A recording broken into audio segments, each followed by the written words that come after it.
మంగళగౌరి వ్రతం మనకి శ్రావణ మాసంలో అనేకమైనటువంటి పండగలు వస్తున్నాయి. నాగుల పంచమని, ఈ యొక్క వరలక్ష్మి వ్రతం అని చెప్పి, మంగళగౌరి వ్రతము, ఆ తర్వాత మనకి రాఖీ పండుగ, ఆ తర్వాత ఆఖరిగా కృష్ణాష్టమి. ఇందులో మంగళగౌరి వ్రతం మనకి రేపు 5వ తేదీన మనకు వస్తుంది ఈ వ్రతం. అందువలన ఈ శ్రావణ మాసంలో వచ్చే ప్రతి మంగళవారం కూడా మనం మంగళగౌరి వ్రతాన్ని చేసుకోవచ్చు అన్నమాట. అంటే శ్రావణ మాసం అనగానే మహాలక్ష్మికి దేవికి కేటాయించబడిన నెల. అండ్ శుక్రవారాలేమో ఆమెకి లక్ష్మీదేవికి వదిలేశారు. మంగళవారాలు పార్వతీదేవికి అంకితం చేశారు. అలాగే ఆ నెలంతా కూడా శివుణ్ణి పూజ చేస్తారు. కాబట్టి శివపార్వతుల పూజ ఎక్కువగా ఇక్కడ జరుగుతూ ఉంటుందన్నమాట. అసలు మహాలక్ష్మి, సరస్వతి, గౌరీ దేవిల్లో ముగ్గురులో ఎక్కువ మనం ఎవరికి ఇది ఇస్తాం, సౌభాగ్య దేవతగా మనం మంగళ గౌరినే మనం చూస్తాం. అంటే తన భర్త 10 కాలాల పాటు ఆయుర్దాయంతో ఉండాలా, బతికి ఉండాలా, మంచి సుఖశాంతులతో ఉండాలా అని ప్రతి స్త్రీ కూడా తన భర్త ప్రగతి కోసం, తన భర్త ఆయుర్దాయం కోసం పాపం వీళ్ళు రోజు నిత్య పూజలు చేస్తారు. ఆ చేసేది ఎవరికంటే మంగళ గౌరికి అనమాట. గయ్యలో మనకి మంగళ గౌరి వెలిసింది స్వయంభూగా శక్తిపీఠాలలో. సతీదేవి యొక్క శరీర ఖండాలు పడుతున్నప్పుడు మంగళ గౌరిలో అమ్మవారి యొక్క స్తనభాగం పడి మంగళ గౌరిగా వచ్చిందనమాట. మరి మంగళ గౌరి వ్రతాన్ని మనం చేస్తే ఏమిటి, ఆ రోజు అసలు ఏం చేయాలి? ఆ రోజు తెల్లవారుజామునే సూర్యోదయానికంటే ముందు నిద్ర లేవాలి, తలంటు స్నానం చేయాలి, శుభ్రమైన వస్త్రాలు ధరించాలి. ధరించిన తర్వాత చక్కగా ఇల్లు అంతా ముందే తుడిచేసుకొని పెట్టేసుకుంటాం కదా, కల్లాపు వేసేసి అంతా కూడా. తర్వాత క్లీన్ చేసేసుకొని ఇప్పుడు ఎర్రని వస్త్రాన్ని చక్కగా అక్కడ పరిచి దాని మీద బియ్యం వేసి కలశాన్ని ఏర్పాటు చేసుకొని ఆ కొబ్బరికాయ మీద కలశం మీద చక్కగా ఎర్రని జాకెట్ కూడా పెడతాం. అంతవరకు ఓకే.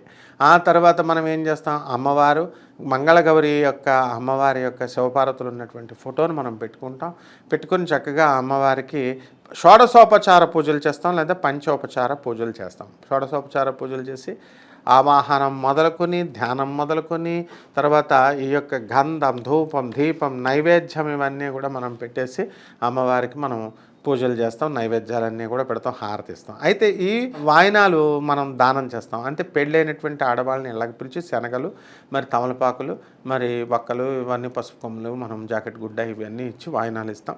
వాళ్ళు ఆశీర్వదిస్తారు. బాగుంది. ఆ తర్వాత ఆ మంగళగౌరి వ్రతంలో ఒక కథ ఉంటుంది. ఆ కథలో ఏమిటంటే ధర్మపాలుడు అనేటటువంటి ఒక వ్యాపారస్తుడు ఉంటాడు. అతని పేరుకు తగ్గట్టే ధర్మపాలన చేస్తూ చక్కగా ఉంటాడు. మంచి ఆవిడని పెళ్లి చేసుకున్నాడు. ఇద్దరు బ్రహ్మాండంగా ఉన్నారు, కానీ వాళ్ళకి సంతానం చాలా కాలంగా లేదు. అయితే ఏమిటి మాకు ఇలాగ పిల్లలు లేరు అని చెప్పేసి వాళ్ళు ఒక జ్యోతిష్కుడిని వెళ్ళి అడిగితే అతను ఏం చెప్తాడు, నువ్వు ఈ యొక్క శివపార్వతులు కనుక పూజ చేసిన మంగళగౌరి పూజ చేసుకో, వ్రతాన్ని చేసుకో. ఈ వ్రతాన్ని కనుక చేసుకుంటే నీకు సంతానం కలుగుతుంది. మంగళగౌరి వ్రతాన్ని చేయమంటారు. అప్పుడు ఈ దంపతులు మంగళగౌరి వ్రతాన్ని వాళ్ళు చేస్తే అప్పుడు ఒక మగ పిల్లవాడు పుడతాడు. అయితే పార్వతీదేవి ఏం చెప్పింది, ఒక అల్పాయుష్యుడు పుడతాడని చెప్పిందనమాట. సరే, అల్పాయువుతో పుట్టాడు, బాగుంది. ఈ అబ్బాయికి చక్కగా ఉపనయనం చేద్దాం, మరి చక్కగా మరి చదివిద్దామని చెప్పి అనుకునేసరికి అల్పాయుష్మంతుడు సంతానం అని తెలిసి పాపం తల్లి బాధపడుతుంది. అయితే తండ్రికి తెలిసి, ధర్మపాలుడికి తెలిసి ఇతను అల్పాయుష్కుడని ముందే పార్వతీదేవి కండిషన్ పెట్టింది. అప్పుడు మళ్ళీ వెళ్ళి ఇతన్ని ఎలా రక్షించుకోవాలి అల్పాయుష్మంతుడిని అని అంటే, అల్పాయుష్కుడిని అంటే అప్పుడు ఒక పంతులు గారు చెప్తారనమాట, ఒక జ్యోతిష్కుడు ఏమని చెప్తాడు, ఎవరైతే ఈ మంగళ గౌరీ వ్రతాన్ని చేసేటటువంటి భక్తురాలు, పార్వతీదేవి భక్తురాలు ఉంటుందో ఆమెను కనుక ఇతనికిచ్చి పెళ్లి చేస్తే ఆ దోషం పోయి, అపమృత్యు దోషం పోయి మీ అబ్బాయి చిరంజీవి అవుతాడు, చక్కగా సుఖ సంతోషాలు పడతారు, వాళ్ళకు కూడా సంతానం కలుగుతుంది అని చెప్తారు. అప్పుడు ఈ యొక్క ధర్మపాలుడు ఏం చేస్తాడు, సౌభాగ్యరేఖ అనేటటువంటి ఒక అమ్మాయిని వెతుకుతాడు. వెతికేసి అక్కడ ఆమె ఎప్పుడు కూడా ప్రతి సంవత్సరం కూడా ఈ మంగళగౌరి వ్రతాన్ని చేస్తుంది. కుంకుమార్చన అమ్మవారి గౌరీకి. సర్వమంగళ మాంగళ్యే శివే సర్వార్థ సాధకే శరణ్యే త్రయంబకే దేవి నారాయణి నమోస్తుతే. సర్వమంగళ మాంగళ్యే శివే సర్వార్థ సాధకే శరణ్యే త్రయంబకే గౌరీ నారాయణి నమోస్తుతే. ఈ విధంగా గౌరీని పూజ చేస్తుంది కదా. పూజ చేసిన తర్వాత ఆమె పూజా ఫలం వల్ల ఈ అబ్బాయి చనిపోకుండా అల్పాయుష్ దోషం పోయి, అపమృత్యు దోషం పోయి చక్కగా 100 సంవత్సరాలు బతుకుతాడు. వాళ్ళు కూడా సంతానం అది కలుగుతుంది. అంటే ఇక్కడ ఏమైందంటే ఇక్కడ అమ్మవారి అంత మహిమ కలిగినటువంటిది మంగళగౌరి.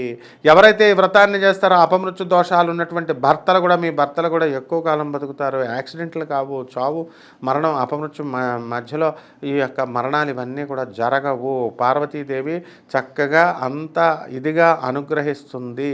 అందువల్ల ఆడవాళ్ళంతా కూడా ఈ 4 వారాల్లో మంగళవారాల్లో ఏదో ఒక మంగళవారం నాడు ఈ యొక్క అమ్మవారి యొక్క మంగళగౌరి వ్రతాన్ని మీరు జరిపించుకొని అమ్మవారి యొక్క ఆశీర్వాదాలు మీరు పొందగలరని ఆశిస్తున్నాం.